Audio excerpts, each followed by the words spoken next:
કે સમગ્ર ગુજરાતની અંદર જે મતદારો છે એમનું નામ કમી કરવા માટે ફોર્મ નંબર 7 ભરાવી રહ્યા છે.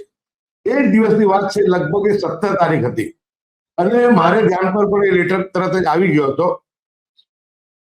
મેં જયારે મારા દરિયાપુરના ઈઆરઓને ફોન કર્યો અને મેં એમને પૂછ્યું કે ભાઈ આવી વાત લોકોની અંદર ચર્ચાઈ રહી છે કે બહુ હજારોની સંખ્યામાં ફોર્મ નંબર 7 ભરાવી રહ્યા છે, તો મારા દરિયાપુરમાં પણ ભરાયા છે, તો કેટલી સંખ્યામાં ભરાયા છે તમે મને જણાવો. ત્યારે એમને વાતમાં એટલી મને વાત કરી કે લગભગ 28,000 જેટલા ફોર્મ દરિયાપુર વિધાનસભામાં ફોર્મ નંબર 7 ભરાયા છે. એટલે તરત હું આ આંકડો સાંભળીને હું પોતે ચોંકી ઉઠ્યો હતો.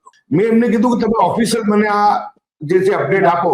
તેમણે ઓફિશિયલ આપવાની મને ના પાડી, પરંતુ વાતચીતની અંદર મને જાણવા મળ્યું કે આ 28,000 કરતા વધુ મતદારો મારે ત્યાં છે.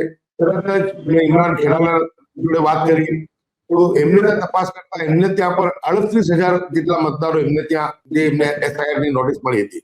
પછી શૈલેષ પરમાર દાણાલી વિધાનસભાની અંદર પણ લગભગ 43,000 ની આસપાસ આવી ફોર્મ નંબર 7 ભરાવ્યા હતા. હિંમતસિંહ પટેલ એટલે મૂળ કોંગ્રેસના જે ગઢ ગણાતા વિસ્તારો છે ત્યાં જ આ પ્રક્રિયા કરવાની જે ઘટનાઓ છે એ સામે પહેલા આવવા માંડી.